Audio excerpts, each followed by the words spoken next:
Okay. Anyways, do I need to redo the beginning? Yes. Okay. You need to clap. Sorry, you can clap. No, you can clap. You No, already did it. Just go. I thought we were going to do it together. He said one. And we're going to get yelled at again. Did that work?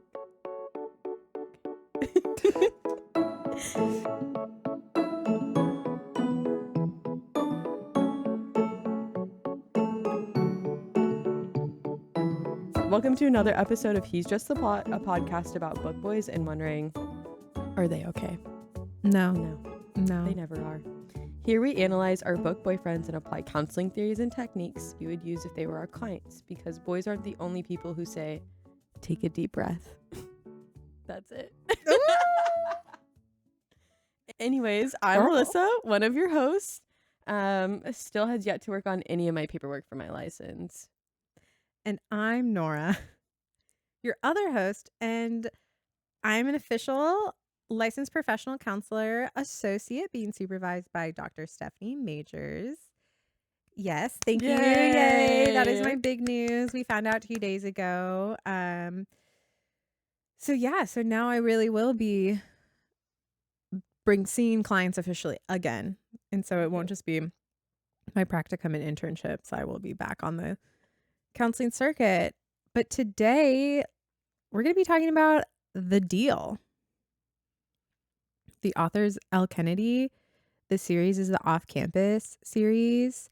And for those of you who know, this is coming to Amazon. I'm so excited. This is one of Alyssa's favorite series. Mm-hmm. She was it's like my comfort books. Yeah. I was like, I think I'm going to read this book. And she's like, oh my God, yes. I'll reread it. No one's ever really read it. Like, me and my roommate, that's how we bonded, was through some of these books that we read, because there's like our friend group reads, but like they don't read some of the books that we read, right? They read like literature and literally biographies. Literally. Sometimes they do. Just like we haven't asked them if they watch Heated Rivalry because we're like wrong crowd. Yeah. And so books like this too, and that's how we bonded. Anyways, this is one of our favorites. We're literally like, we're gonna buy merch. We're gonna have like a watch whole, party. Yeah. So you'll have to come over for that. Okay, I want to come over for the watch party because I'm also excited about this. To already get renewed for season 2 without even releasing season 1, like I'm so excited. And I loved the second book, but we're gonna be talking about the first book. You're gonna love the third book. Ooh, okay. Well, but first we need to stop. We need to stop and pause and say spoiler alerts. Spoiler alert. So if you haven't read this book, but you want to read this book, go out and do it now. Yeah, highly recommend. I think it's on Kindle Unlimited. It is. But that's why I've read it so many times. I think it's also like $2.99. It is. So like I paid for it. They also have them at Half Price Books because these books have been out for a while now. Yeah. Half Price Books is a great time. Also shout out our local independent bookstore, the Cookie Plot, I believe also has these. So shout out Cookie Plot. They have the newer, like her like special edition version that came out, and my roommate bought it, and it's so cute. I love that. Yes. Anyways, told you, comfort book for us. I like that you have comfort books. I don't. I think my comfort books, well, one, I lent them out and I really need to get them back, but it's the Once Upon a Broken Heart series and then the Sherwood Ring. And then I also really liked Flatmates. That's like, those are the 3 books the 2 books in a series that I have read more than once. Yeah. The Deal, I've read that. Mile High, that's also a comfort series for me. Shout out if you haven't seen our Mile High episode or listened to our Mile High episode. It is out now. It is really good. Love that. That's my comfort. And then Once Upon a Broken Heart. Oh, I still think about that. I know, the yearning. But there's also a lot of yearning in this book. So yes, honestly, go out and read it. And for those of you who are still here, let me tell you a little bit about it. Or if you want to know more, let's start with ethics is tough, but so is Garrett. He won't let an F on the midterm keep him from the ice.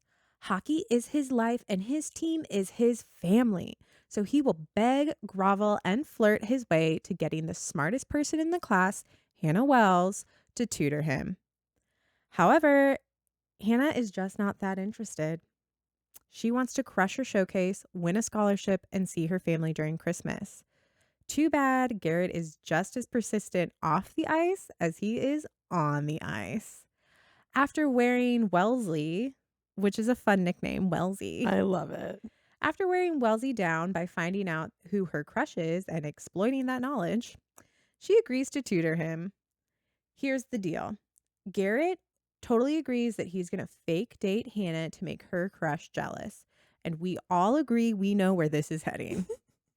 And while it has some predictable moments, because obviously in the fake dating trope, they're going to fall in love, it also has some real depth for a contemporary romance novel, which honestly you don't see very, very often. So I really appreciated that. And it's willing to take on the depth of assault and trauma and poor childhoods and just the impact that can have on these characters. So both Hannah and Garrett come with big baggage, but that's where the story shines. Read along as Garrett becomes a better person because of Hannah, while Hannah learns to trust again because of Garrett. Oh, and there is hockey. But like, I actually might have learned something about hockey from this book. So like, there's hockey. Yeah. Recently found a new sport I like. Watched it this morning. The Bruins, the crease. Oh, USA. USA. Let's go. So our main male lead is Garrett Graham, which great name. They call him G. Yeah. I love the nicknames throughout this series. I do. The nicknames really get me, but also I'm really surprised they never like, I feel like this book was written with like gross college dude bro culture in mind. But if you think about it, it's accurate. Which is why I'm really surprised they never called him the G-spot. Because the amount of like fraternity houses I've been in, and they're just absolutely disgusting. I had to like think back to my college years and be like, oh, that was gross. Like that actually, like I could not do that now. And I think I just blacked out what I was living in. Like, yeah, there was a party we went to and I found some like old Snapchat videos because we had asked to use the restroom, and one of my friends, her boyfriend was in the fraternity, and his friend was like, oh yeah, y'all can just use my restroom, it's in the master bedroom. And we had went, and he had like, I guess just shaved or something. Ew. And he had hair everywhere on his sink. There was just like, it was just really gross. And me and my friend were just like, what? And this guy had a girlfriend. So I'm like, that's just wild to me that like, anyways, I was like, there's no way she stays here. It was really gross. But yeah, I had to, when I was rereading this for the too many time, I also have to always go back of like, I just forget how gross some people can be in college. Not even just guys, but like girls too. And the fact of like, not everyone's taught. Honestly, Hannah, there were some moments where I was like, TMI girl. You're really just sharing that with people. She really had to go to the bathroom a lot. That's really, I put that in there. I was like, I saw that. I don't know why you're always going to the bathroom. She's like, okay, we can go, but I have to pee first. And I was like, as the reader, I don't want to like, why are you telling so many people? But no, he's 20, he's 21 because I think he has a birthday in the book. Yeah. I think he turned 21 in the book. Mm-hmm. So also he's very young. Yes. But he's also very tall. Yes. And muscular. He's a hockey player. He's hot. And he's hot. And his favorite things. Yeah. Oh, yeah. That's true for you. Wow. I'm like, need to pull my pants down. Okay. Kind of going into some of the high points of the book. I don't know if you want to talk about it since it's kind of.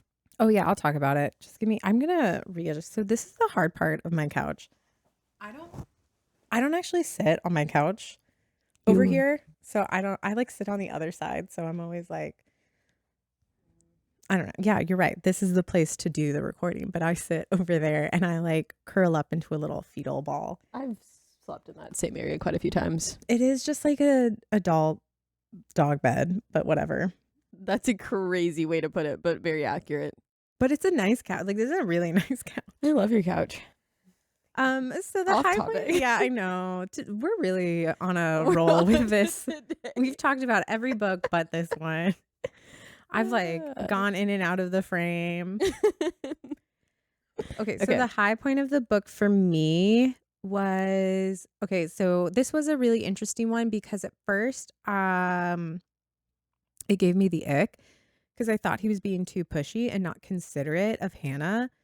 But when he took her to the bar and was like, "Do you want a drink? Like, let's just try going to the bar together." And she was able to drink in public again. At first, I was like, "You're pushing her and you don't need to be pushing her." But then I was like, you know what? I do think there was some healing property in that. And ultimately, why it became like so important to me and why I found it to be a high point was because Garrett recognized like he became her safe space where she could trust that whatever environment that she's in, she could do things again and try and experiment and like relearn how to be comfortable in various environments if Garrett was there. And he took that so seriously. Yeah. And was very protective. And so I really like that really hit me. But then I also put on the flip side, was also like a future warning sign for me because I think he takes a lot of his life very seriously, like to a point where it can be a little controlling. And I think that can be an issue in their relationship in the future. And probably as we talk about the theory that we're going to be using, an area like why, like I think that's where really where I was like, okay, I picked this theory because this is something that I think is an issue. Yeah. So there's that. No, I agree with that. I did like that ability of that exposure therapy of just kind of like getting her reacclimated to feeling that sense of like safety when she is out and when she is drinking, and like she deserves to have fun while she's in college and kind of be able to experience that again. So I also loved that. But I thought the same thing of just like this could be just like a yellow flag of like, hey bud, like being I think a yellow flag's a good one. Because I was like totally agreeing one of like he becomes this like safe space for her, this person that she can depend on and trust. And I also just love that like I thought was really patient when it came to like her regaining her ability to be like feel better when it came to like sexual intimacy, and just like we're gonna like you do what you need to do in those moments until you feel safe enough for someone else to touch you. And so like I really appreciated that like he was really patient with that, because I feel like sometimes like especially like nowadays like hookup culture and like all of that is just like you get straight to the point, where I felt with this he was really just like patient. And I thought when that whole scene was It's a good scene. It was a good scene. There's spice in this book, and I think it handles, so basically the situation is and just this is potentially like a trigger warning. We're going to be talking about sexual assault and like childhood abuse. So if that's something that really affects you, that is a topic within this book, and it's something that we'll be talking about within the episode. The context for which this scene takes place that we were talking about, it's basically their first time having sex, and Hannah has expressed that she cannot have orgasms since she was sexually assaulted. She was raped at a party because she had been drugged. Drugs were put in her drink, and that's why she also doesn't go out and drink in public spaces. She doesn't feel like she can trust the space because it led to this rape. And she finally opens up to Garrett about it and basically said like, I'm not able to have orgasms because there is like nothing physically wrong with her, but a lot of that kind of mental block. And she talks about it, and this is something I really appreciated about Elle Kennedy. She really showed the impact that rape and sexual assault can really have on a person, where it's like I can go through my day to day and I can feel and look like I've totally recovered, But then, and Hannah talks about it. She's like, I'm in the moment. I'm feeling really close. And then it just all shuts down. Mm-hmm. And she just like does not feel like safe. And that's a huge part of sex. And I think as you're in your relationships and maybe sex becomes like a topic or an issue, especially as a therapist, Yeah. having that bond and that relationship and that like sense of safety is going to be so important. And Garrett really takes that to heart. Mm-hmm. And you can see that he is literally like, Hannah's like, will you sleep with me? Will you sleep with me so that I can have an orgasm? And he takes it and he's like, she is asking me to fix her. And that's really where there's also that like control aspect that I worry about in the future. And I did write like, and I think I like that you said it was like a yellow flag, because I wrote like, look, we've all been 20 and we've all been that person who's like, I can fix him. I can fix him. Daddy, I can fix him. I've been there. We all have. You have been there. I have been there. Garrett is there. Mm-hmm. And I think it's just a matter of he created a really safe place for her and he was really patient with her and he let her go on her healing journey and provided that space for her. Yeah. Because he can't fix her. Like no one, you can never fix someone else, but you can be on that journey with them. Yeah. And help provide some of that space, some of that guidance, but you really have to let them go on that journey themselves. And so that's where, like, I think he ultimately did let her go on this journey. But in the future, if he doesn't work through some of his stuff, I think it could be very controlling, where he's like, I need to fix this. I need to fix her. I need to fix me. I need to control everything. And that's not fixing, that's fixating. Mm-hmm. Yeah. Sorry. I was going to say it's funny because I think it shows in her other series where it's about the kids. And so there's kind of a part where the first book of her spinoff is about Garrett Graham and Hannah's daughter. And so they've, spoiler alert. Yeah. They have twins. There's so many spoils. They have twins. And so that's what that first book's about. And I feel like you can kind of see that sense of control play at like a later time, which I think is kind of, now that we're talking about it, kind of just clicked in my head. Which also I'm really excited for that next book in her anyways that's coming out. It's about their Garrett Graham and Hannah's son. Ooh. And John Logan. Yeah. And Grace. Yeah. And their daughter. Oh my gosh, I actually really love that. Yeah. I'm so excited. Anyway, sorry. Off point. But I love like, John Logan's story. But I love John Logan. Not that that's who we're talking about. No. But yeah, so I think that's funny that you kind of talk about that control thing, because it kind of plays out a little bit in that other, it's called the Graham effect. Well, I think it's also, you know, if you look back at Garrett's history, he has an abusive father. His mother passed away. He's in, like, his goal is to become a professional hockey player at a very specific team for the Bruins. And so he's very goal oriented and he has a lot of control over his life. I think it's like the control is a way to protect himself from the very unstable and scary environments that he has been in. And then like how far does that go? And I think that we'll find out in the later series. And we'll talk about this in the low points too. But my other high point was I just really think Elle Kennedy has such cute banter. I just love, like I said, so many of her, they just bring me comfort. Sometimes when I need like a palate cleanser in between some like really hard books, that's like, she's my go-to author. I just love it. And it really, I blush and like giggle when I'm reading her books. It's so cute. And I did put chapter 27, page 178. And I realized I left my Kindle on the kitchen counter, and that's okay. But I had it kind of like memorized. It was like, you know what I think? Hannah was like, you know what I think? And he was like, women shouldn't be thinking. And I was like, girl, dang, that was really funny.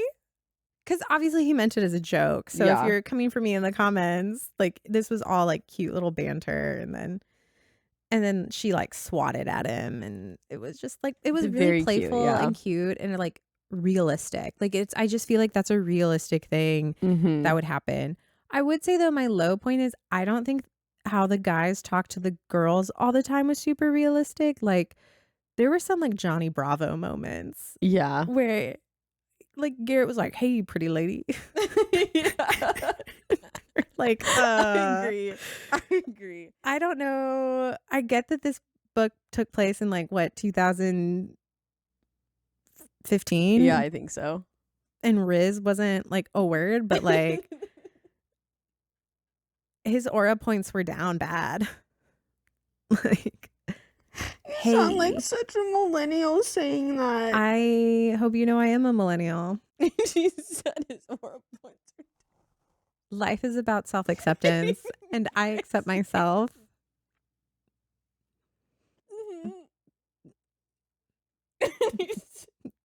Whatever. I'm not laughing anymore. I'm sorry.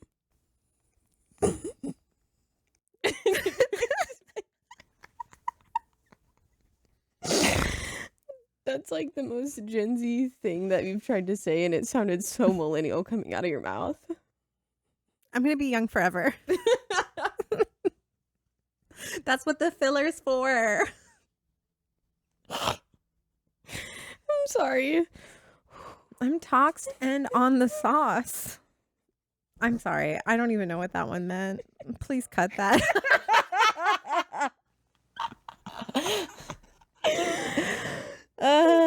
You know, like there's like some things you can just like keep in your head. You guys are mean to me. Can't you just support me? No. No. It's like millennials should be bullied. Girl. You're barely a Gen Z. Barely is not. No. When did Gen Z start? Like 96, 97? Let's say 96. It was 99.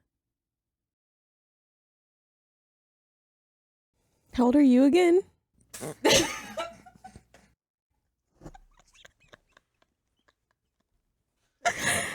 Dude, I've made Drake laugh like 3 times now. Whatever, I'm marrying him. Okay. He loves me.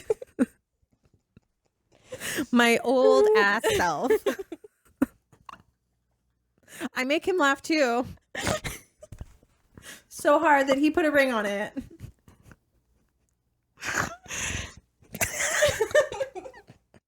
Let's talk about this stupid book.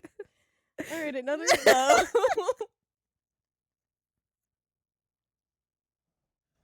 You really tried to defend yourself with that. Well, you know what? You would too if you were just getting bullied left and right.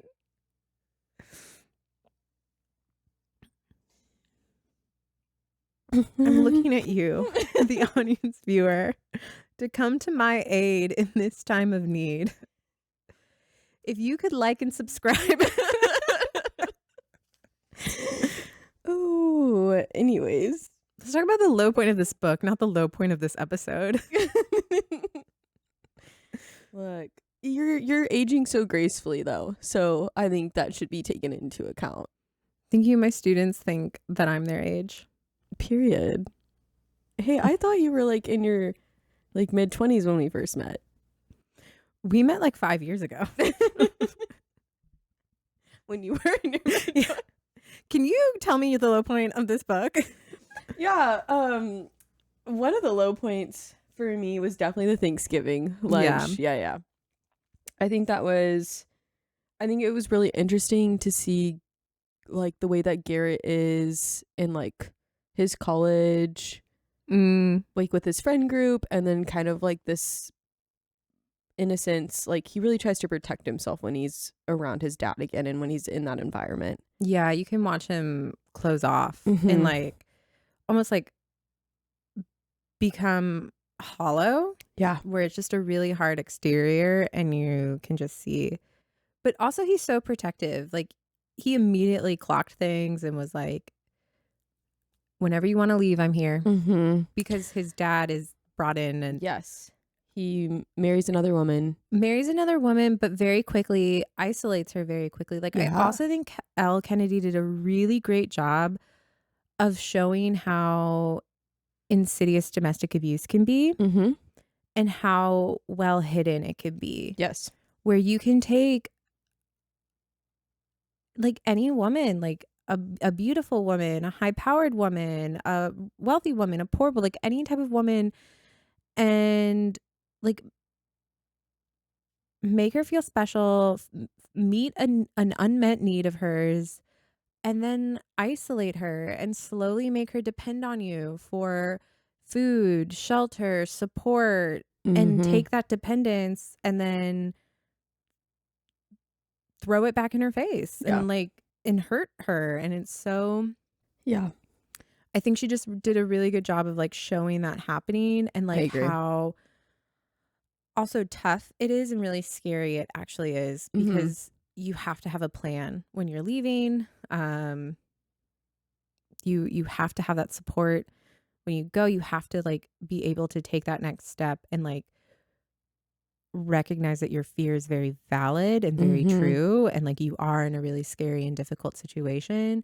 And I actually really appreciated that Garrett, and that might be a high point too for me, that Garrett was like, when you are ready, I am here. I will help you no matter what. Call me, text me, like I will make sure you are safe.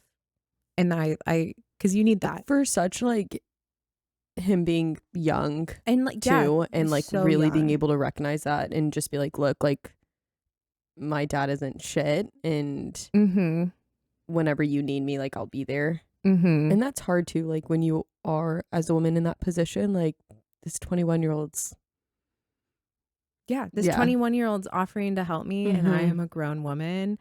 And I do think that conversation helped her kind of realize the gravitas of the situation, because she did end up leaving him. And she didn't call Garrett. Like she did it of her own.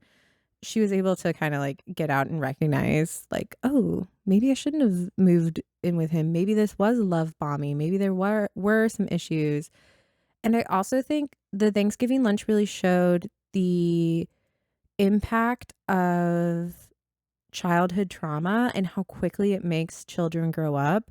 So even though Garrett even potentially is like emotionally stunted around his father, he's able to really recognize and adapt to the situation and assess what's happening very quickly and know, where can I help? Where can I intervene? And what is welcome in this situation too? Because I also appreciated that he was like, I'm not forcing you to leave right now. You have to make that choice yourself when you are ready. Right. And I think he shows that with Hannah too, when you are ready, because he knows what it's like to be in that situation when someone's like, you need to leave now.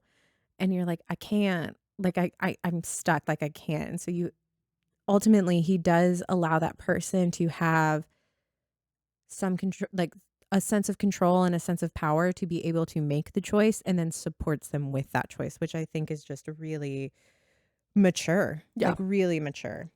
I agree. And I think Elle Kennedy did a really good job portraying a lot of things in this book. I think from other authors that I've read in the past where they've tried to do the same thing, Colleen Hoover, I'll call you out. Yeah, period. I hate her. We will never do a Colleen Hoover book on this podcast. I've read 3 of her books and I will never read them again, and I will never support her movies. Yeah. No. She glorified a lot of things. And I think she portrays really toxic relationships in her books, and I think she romanticizes them. Yeah. And in the same way that like Wuthering Heights was romanticized, without recognizing that it's like not a romance. It's a biting commentary on social status at the time, and like it is supposed to be messed up, and you're supposed to be like, this is really messed up, not like, oh my gosh, Heathcliff. Like Heathcliff is the worst, and Colleen Hoover I think glorifies a lot of things. And it's crazy, like so many characters have to die in her books for the main couple's relationship to move forward, which I think is also, me and my roommate were talking about that because her new movies or her one book's coming out. Yeah.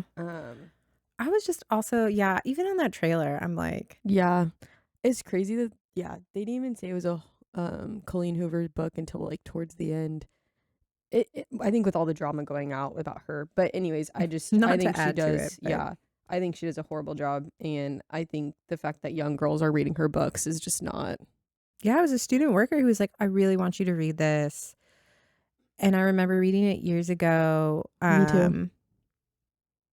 And it starts with us. I remember reading it years ago and being like, this is not it. No. Like, it is, and I cannot stress this enough. If you are in that type of situation, like, it is very scary. Mm-hmm. And if you learn about domestic violence when the woman chooses, or man, whenever the person chooses to leave, that is like the scariest time, because that is when the most amount of injury is likely to happen. Yeah. And that's why it's so important to have a plan and know where your resources are. In our area, our women's shelters, the Purple Door, MHID, nationally, the domestic violence hotline. Mm-hmm. Because that leaving is the scariest and most dangerous part. And that's really where like a Colleen Hoover book that just is like, what would your daughter say? Like, that's girl, not realistic. That's unrealistic. Not for a lot of women. That's not how it is. Out. And I think Elle Kennedy did a really, really good job showing it. Yeah, definitely hard topics to do in a book, and I think she portrayed it in a way that I hadn't read it that way before. Also, I mean, just like Garrett's dad in general was a low point in this book. He was a piece of shit in general. Terrible. Just a terrible person all the way around. When he went to Hannah's place of employment and basically guilt tripped her into breaking up with Garrett, saying he would financially cut off his son if she didn't break up with him, leading to the classic third act breakup, which classically could have been avoided if they communicated with each other, which... Freaking communication, just dude. Communicate. Like, I know that doesn't make for good drama. Every book. Like, if you had just had an honest conversation, we could have avoided this. Literally. So I gotta say, miscommunication as a literary device is really not talked about enough.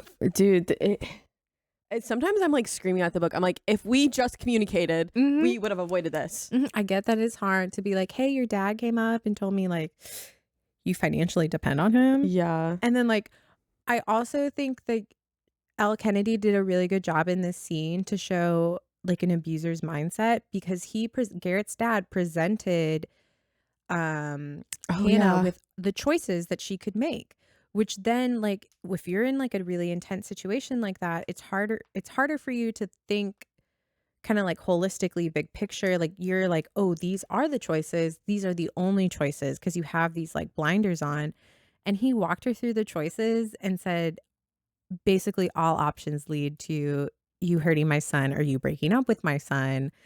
And that, I think, led her to believe that she was making the right decision, when ultimately, like, we as the reader, we're like, no, just talk to the guy. But I think that was another really good point that Elle Kennedy like showed without being obvious. Like none of this was like, and this is how abuse works. But like, because we're so used to like, we talk about these patterns, we study these patterns, that we're like, oh, that's actually like exactly what you would do. Like that's how you would manipulate someone. That is abuse. I think it also just goes back to that isolation aspect of like, when you do see abusers, it's not just, you know, their partner that they're isolating, but it's like their children too. So like him being like, you need to break up with him, is again just him isolating his son to only depend on him. And that's something Garrett talked about too. Yeah. Really his father's only interest in him was to be an extension of his father, of himself. And that's really where hockey came in. And he really did. I mean, I gotta say props to Garrett. He really did have to have that conversation with himself of, am I playing hockey to perpetuate this image because of this man, or am I doing it because I really love it? And he had to grapple with that, and he did ultimately pick, like, it is because I love it, and I am pushing myself this hard because I want to push myself this hard. So I do appreciate that was also kind of like recognized in the book. And then I'm just going to combine my last 2 low points because I think we've kind of already talked about them. Hannah has to pee way too much. Girl, you're gross. Like, she's fine. Like, I just don't want to know that much about your bowel movements. That's funny. I don't think I realized, I didn't click in my head until I read that. It was like every time she was leaving the house, she was like, I gotta pee first. I'm like, why are we announcing it? Homegirl. Like, yeah. And I get that, like, that is probably really common, but like, just go. Yeah. Like, as the reader, I don't want to know. I don't want to know that much. And then just in general, like, boys are really gross. Like, Garrett early on was like, I haven't done laundry in a weeks. Let me do my Garrett voice. He was like thinking to himself, like, the narrator hasn't done laundry in weeks, so I've been going commando until I get my shit together. That's a really bad Garrett voice. That was so bad. I don't know. I feel like when I read men who haven't done laundry in weeks and they're going commando in their jeans, bro, you get a whiny voice. No, that's kind of crazy. That was like my first. Have you ever done that before? That just seems uncomfortable. That's what I was like. Because, like, and then it would be like, I'm going commando, and this puck bunny is about to take my pants off. If I was the girl, I'd be like, when I saw no underwear, I'd be like, Are Sir, you okay? I'm not doing this. Too much has happened. That's crazy. That was an ick for me. Sometimes I ignore a lot of things in some books. Sometimes when they're like, yeah, and he was wearing leather pants, I'm like, no, he wasn't.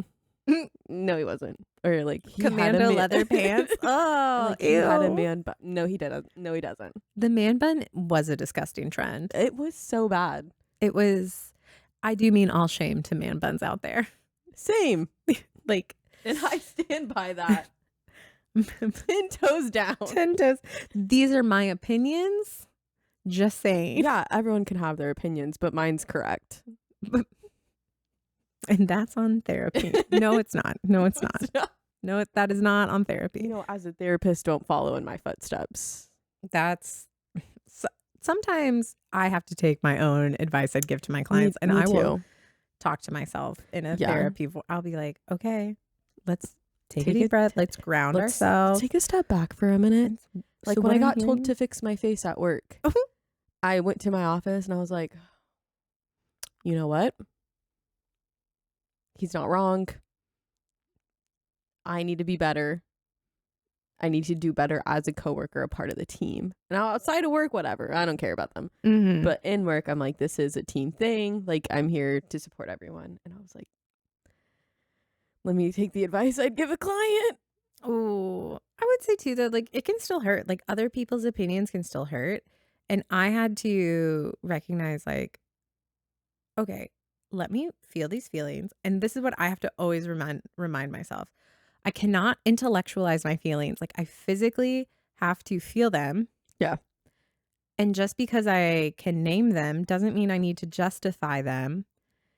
And the hormones that set off those feelings, they only last for 90 seconds. Yeah. Like, just feel the feeling for 90 seconds. And then everything after that is you kind of like re-triggering yourself because you haven't like processed and sat with it. So I always remind myself, like, it can still hurt. I cannot overthink this. I just need to feel it. And then I can like come up with the game plan. Yeah. I can't immediately go into problem solving mode. But sometimes I like to pity myself. It's okay to pity yourself. Exactly. Pity the fool you are. You just can't dwell in it. You can't dwell in your pity. And that's why we're going to talk counseling. We've given you a lot in this book. A lot of context, a lot of highs, a lot of lows, a lot of very serious stuff. And if you came to us as a client, if you were Garrett Graham and you came to us as a client, we would be using internal family systems, also known as IFs. This is a new one for us. We haven't covered Yeah. it on the podcast, so we're going to be I a thought it was a little really good one more. to pick too. Yeah, I'm I really think it excited really about works. this Yeah. one. Yeah. We're going to be and we also picked it too because it shows a lot of help with PTSD, and I think Hannah clearly is exhibiting signs of PTSD. Yeah. And I think Garrett has it, but he just like has not processed his emotions whatsoever. Like he just hasn't been able to handle it or like had time to think about it. So internal family systems, or IFS, is a psychotherapy model developed in the 1980s by psychologist Richard Schwartz. At its core, IF starts from the idea that the mind isn't broken, which I really appreciated this because Garrett, like after the Thanksgiving lunch, was like, I'm broken. Yeah. I am broken. I am messed up. And it's like, you're not. You just have a lot on your plate. Like you just have a lot of shit and it's heavy. Yeah. And you can't carry that all the time. So this starts with the idea that like you're not broken. Your mind isn't broken. It's made up of different parts.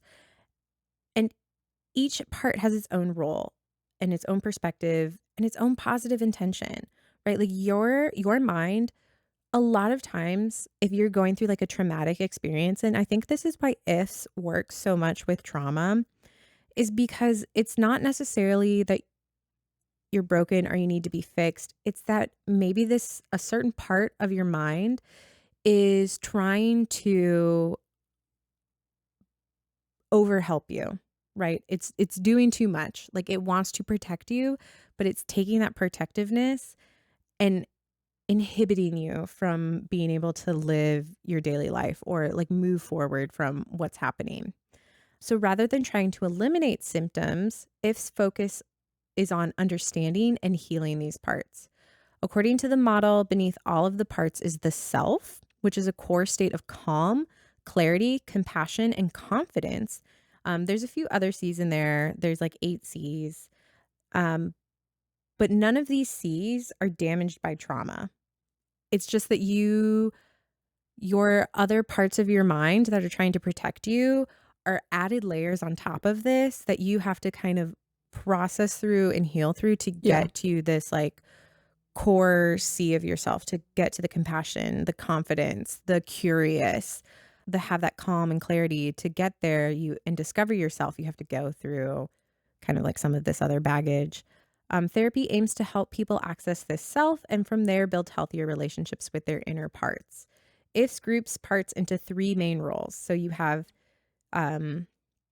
the exiles or the protectors, which carry pain, shame, or fear from past trauma. The managers, which try to keep life under control to prevent that pain from surfacing. And the firefighters, which react impulsively when pain breaks through, often through behaviors like substance use or disassociation, or beating up someone to a point where they're needing to be hospitalized because they caused some trauma for your girlfriend. Looking at you, Garrett. The therapy works by helping protectors feel safe enough to step back, allowing wounded parts to be unburdened of traumatic beliefs and emotions. So whether it's your like manager side, overcompensating and trying to control everything, like we see with Garrett, or that kind of like exiled protector side, which is carrying too much of that shame, too much of the fear, too much of the trauma, and overcompensating by like holding on to it, because sometimes we feel like if we hold on to everything, we're going to be really safe. The therapist is working with you to say, I am here to help hold some of that space for you while we discover kind of that sense of self again so that you can move past this and kind of re-regulate. So do you want to do how ifs is used in therapy, or do you want me to keep going? Because I recognize now like I've been talking a long time. You can keep going. You're kind of on a flow state right now. I'm like flowing. Okay, so stop. If you bring up that I'm a millennial one more time. You keep going. How ifs is used in therapy. Okay, so first off, ifs does have a relatively structured way of doing therapy, which I think we were also talking about this. So this is a male client as well, and that's something to take into account with the therapy that you're choosing to utilize. We were talking like men really do in general prefer behavioral type therapy, so like CBT. So having some of that structure, which CBT offers, I think would also be really good. But IFS has structure. So your goal is accessing the self. So therapy begins by helping the client access self energy. The self becomes the leader of the internal system, not the therapist, meaning the therapy can be driven by the client. Then you're working with protectors first. Protectors are approached before trauma is explored. So before I'm like, hey, your dad beat you, Garrett, let's talk about it. I'm like, wow, it seems like you really care a lot about your relationship with Hannah and you really want to protect her and you really value what she has to say and what she's bringing to the table and want to make sure that she has a safe space. And I'm wondering, how does that show up for you, right? How do you do that for yourself? And start to bring Garrett in with recognizing like you're doing so much, looking out for your best friend, looking out for the hockey team, looking out for your girlfriend, but how are you looking out for yourself? So once we've established that, you ask the client, they're asked what they do, why they do it, and what they're afraid would happen if they stopped. Um, this is especially important in trauma because it creates that safe space. So I would take with Garrett, like potentially exploring, like, okay, when you took Hannah to the bar and you took that very seriously and you became kind of her safe space, how do we make it so that you are a safe space for yourself as well? Or what type of people are a safe space for you to be able to process kind of what's been going on? Yeah. And then we're going to be unblending from the parts. So that exile, that manager, and that firefighter, we want to kind of unblend our identity from them to kind of discover that sense of self. So clients will start to notice when they're blending, like when one component of your mind is kind of overcompensating for another part. The goal is to observe parts with curiosity and compassion and not be overwhelmed by them. So for Garrett, how much of his identity is wrapped up in his protector role, and how much of himself is he not able to like be because of that? And then we're going to be healing the exiles, so that sense, that part of you that's really holding that past trauma, that past pain. We're going to really start to work with them. So that's really when you start to get into the trauma work. So once protectors trust the self, wounded parts can be approached.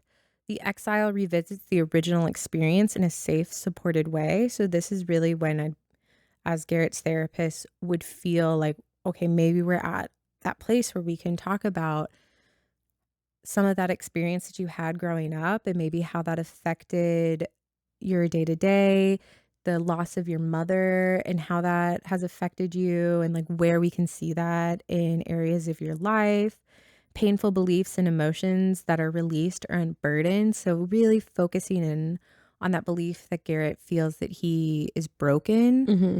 and kind of figuring out how we can heal from that belief. And then we're going to have integration and change. So the protectors no longer need the extreme roles, parts shift into healthier, more flexible function, and the internal system becomes more balanced and cooperative. So we're not letting this past trauma become our identity and overcompensate by protecting others or trying to manage our life and have that deep need for control.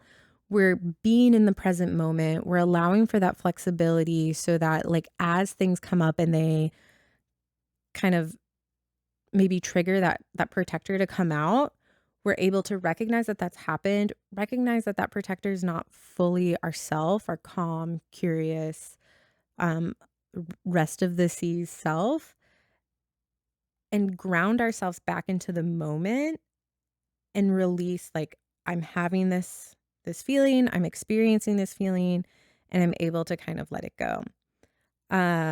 So that leads me to like sum it all up. In my case, conceptualization using ifs is Garrett has a lot of unresolved trauma that he buries by hyperfixating on certain goals. i.e., becoming a pro for the Bruins and denying himself any love by labeling it as a distraction from his goals. Garrett has over-identified with a protector version of himself to create a sense of safety that his father ruined during his childhood. The therapist aims to work with Garrett to unblend the protector side and discover Garrett's sense of self, allowing Garrett to trust himself again.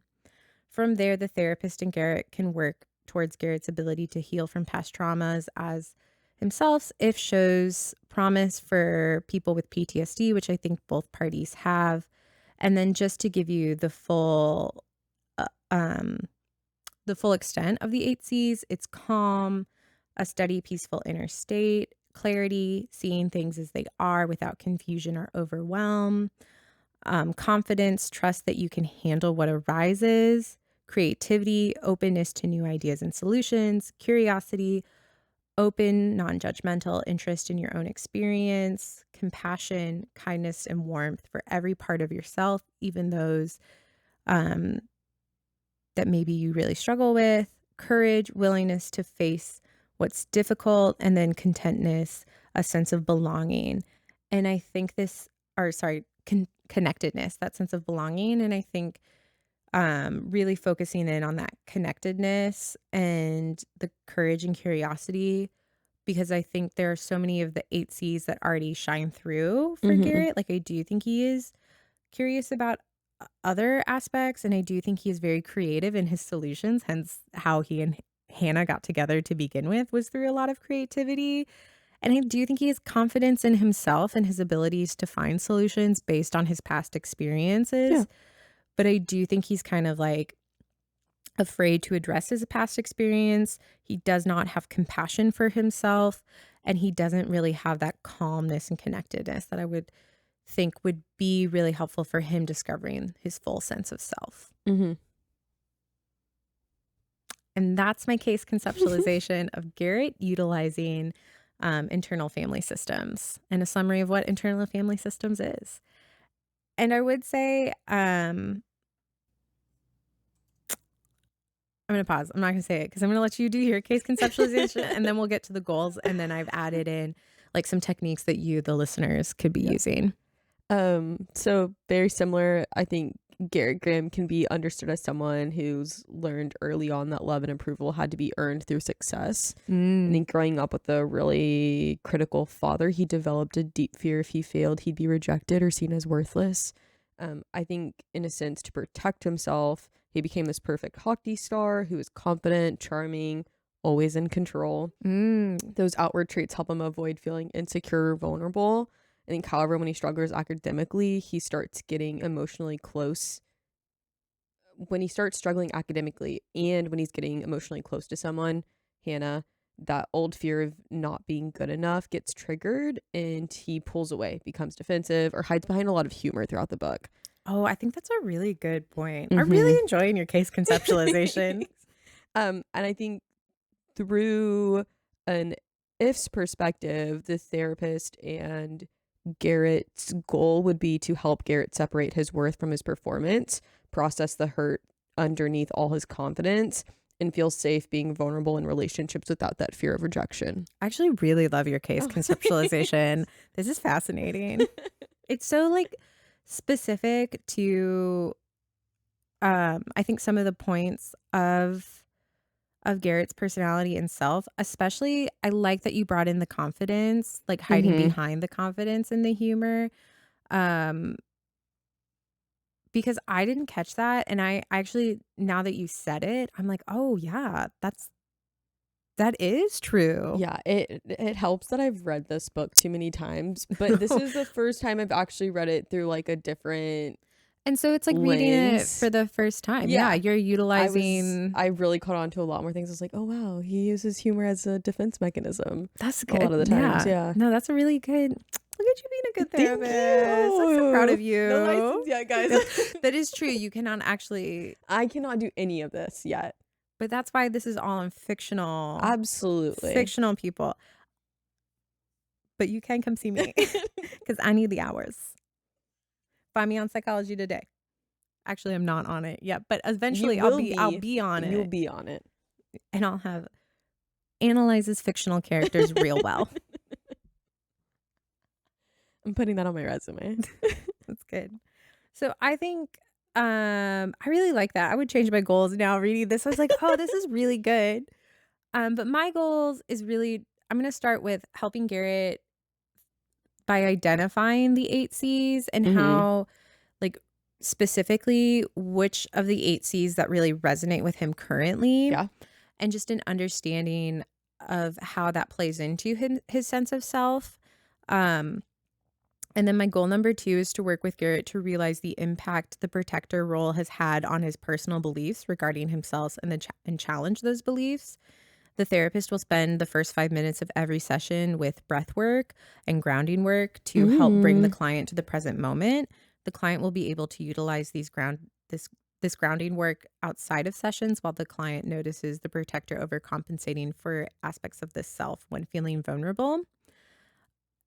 Grounding exercises are so important, and also they can feel like, why am I doing this? Yeah. And I think that I would start, especially when I'm with my male clients, a lot of times they don't wanna do this, and I can totally understand, because why is 5 minutes of breathing gonna help me? I also think the same thing. But it's the idea of practice, and this is what I would approach with Garrett. Like, you're not the first time you hit a hockey puck, you probably missed the goal, right? You had to keep Mm. hitting the puck and work on that accuracy and work on your timing and your aim and your hand-eye coordination and all of these things that compounded themselves so that you are now able to like put the puck where you want to put it in the goal. And grounding is very similar to that, where you have to do 5 minutes of maybe breath work every day, or 5 minutes of kind of bringing yourself back to the present moment. And you do it even when you're feeling kind of like healthy, or when you're feeling even a little hint of something coming on, so that when you have those major episodes, you've practiced so you're able to handle those situations now in a more accurate and precise way, and kind of get you back into your body, back into the emotions. You can handle this, and it doesn't turn into something that you're trying to push down or cope by using other techniques that maybe aren't as healthy. And you can experience the emotions, process the emotions, and kind of move through them. So some of the ones that I would utilize with Garrett that I felt like would have been really helping, would be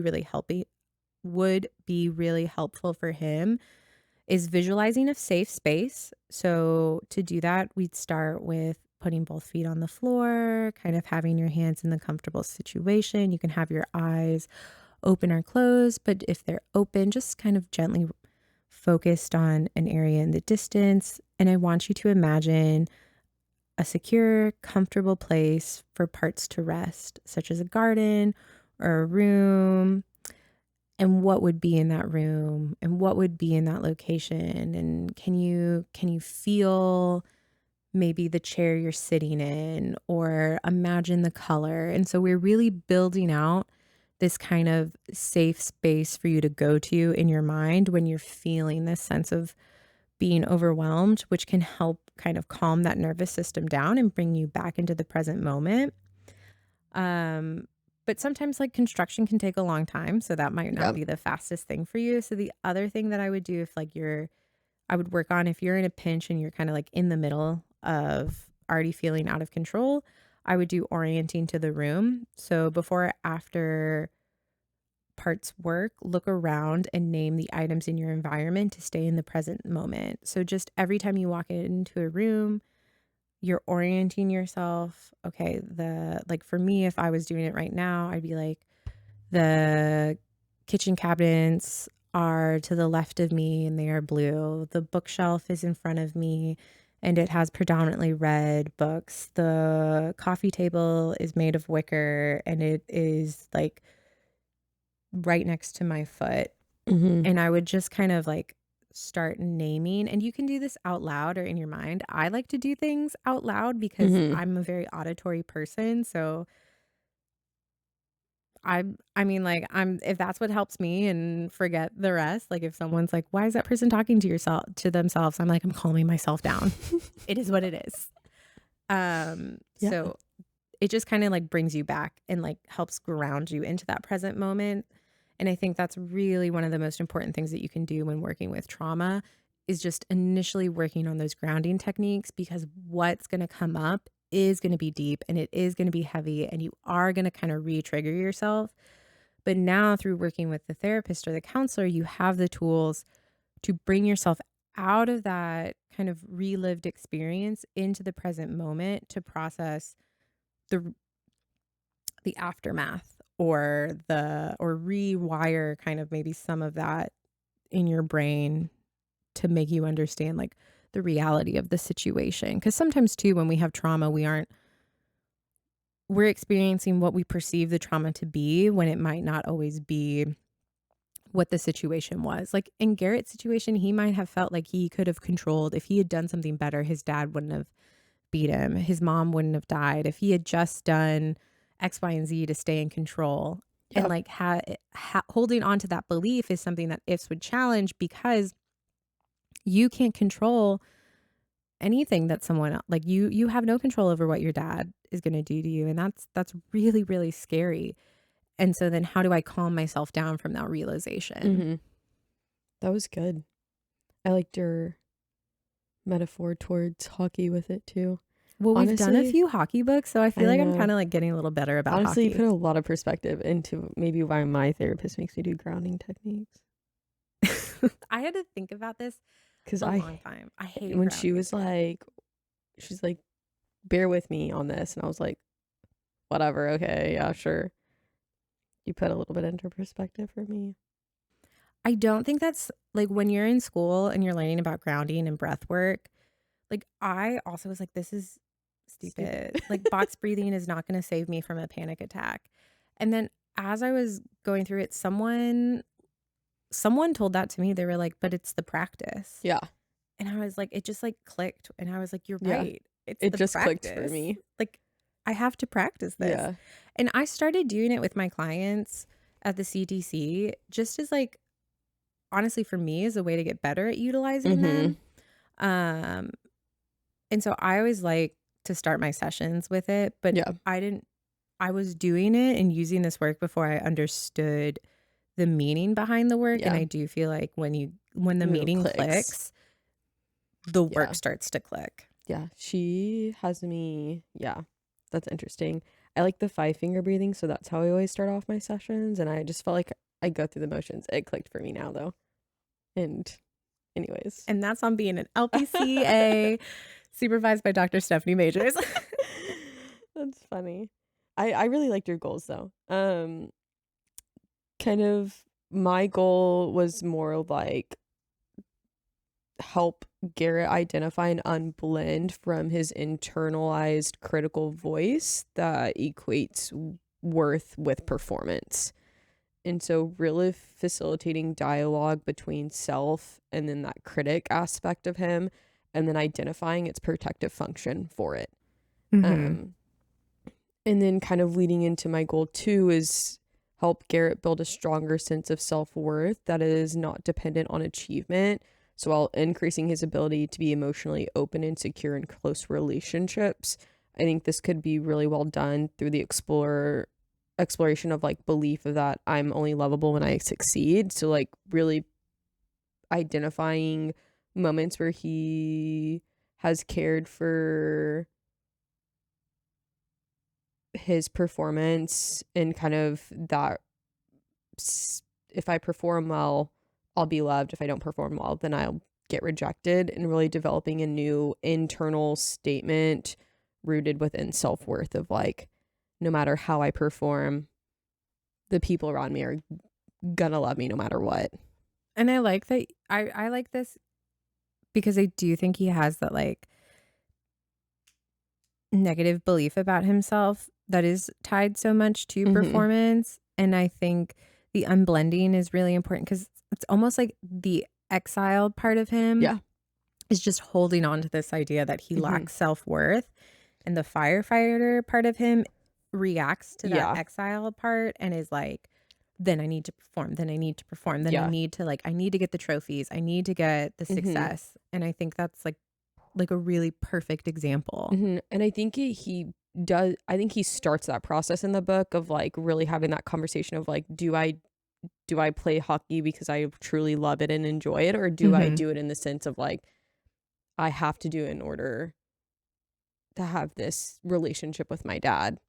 And so I think that's kind of that start of like that internalized critical voice of like, do I really love this sport? Like, is this something I want to continue pursuing? But those are my goals. I liked them. Thanks. I liked yours too. Thank you. So I think this brings us to the age-old question. Is he, and I'm recognizing now, like we asked this question after we're like, here's all of this guy's problems and like now, how we'd work them. Hot? Now, is he hot or is it trauma? And honestly, I still think he's hot. He's hot. Like, I think he's hot. He's one of my beloved characters. I think he does have trauma for sure. I think he still has a lot to work on as a person. But I don't Both think of them do though. Oh yeah. We only analyze the guys here. True. I mean, we could analyze the girl. And sometimes I do think we want to really bad. Yeah, there's been a couple of the books. But I think he's hot, and I do think there's an aspect of like he has his yellow flags. Yeah, I think there's still yellow flags. In the sense he's still young. He's still young. So there's like time. This is in where he is in his life too, like developmentally, which I think we could have taken a developmental approach around this. Yes. He's in that self-exploratory phase where I think he is at a point where he's going to be able to address these and recognize like, oh, maybe this isn't the healthiest way to think about these things. And maybe I am being a little too intense. And I have a lot of hope for him. Yeah. Like he's not a hopeless person. And so that's why I was like, I think at the end of the day, he's still like, I'd still let my friend date him. I don't think he's necessarily. I would date him. I know you date him. I don't think he's a problem. Like, I think he's still a green flag. I agree. I think he's still hot. I think he's 100%. Hot and he's been through stuff. He's definitely been through things, but I think he definitely, from like other characters we've explored. He is not other characters we've explored. He's very much, he's hot. And I think, again, he's young. He has time for that growth and that ability to tackle on those goals that we talk about. And he has time. His frontal lobe hasn't fully developed yet. And I do think like if he started therapy now, that would be great. Absolutely. Like, and I'd be like, yeah, you're real green flag in my book. No, literally. I think it's just our concern is like, yes, he has time and he is going to grow. Is he going to grow past the trauma or into the trauma? And I'm not necessarily certain which way he's going to go because like I can see both ways, you know, and I can see a codependency developing with Hannah. Yeah. And but like, I don't have that information, right? I don't know. I'm sure in the book about, obviously he marries Hannah in the future and has children with her. And so maybe we can explore kids. that. They're twins. Yes. Maybe we can explore that relationship in future books. But at this time and in this moment, I think he'll be fine. And I think he has some green flags and I think he's just hot. I agree. So I would give him 4 green flags. Period. Me too.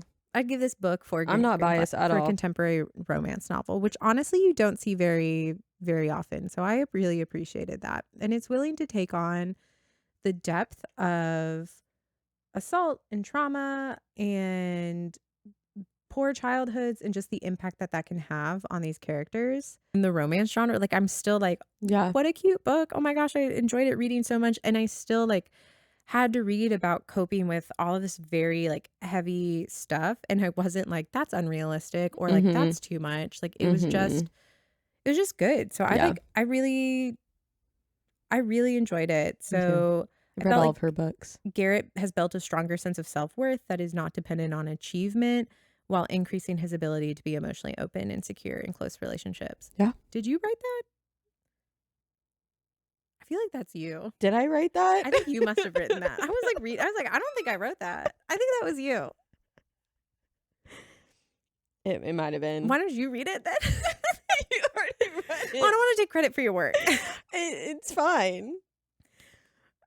Okay. You already read it. That's fine. But I think I'm really proud of us for this episode. We really challenged ourselves with new I agree. content and like new techniques. And we brought in techniques that you can use as a listener. And we really want to stress, if you're going through any of the things that have been talked about in this book, there is support out there for you. The domestic violence hotline, your local mental health authorities, therapist psychology today. Obviously, we have listeners all over. But yeah, there is support out there. You don't have to stay in these situations. You can heal. You can grow. And you can live still a full and meaningful life from this.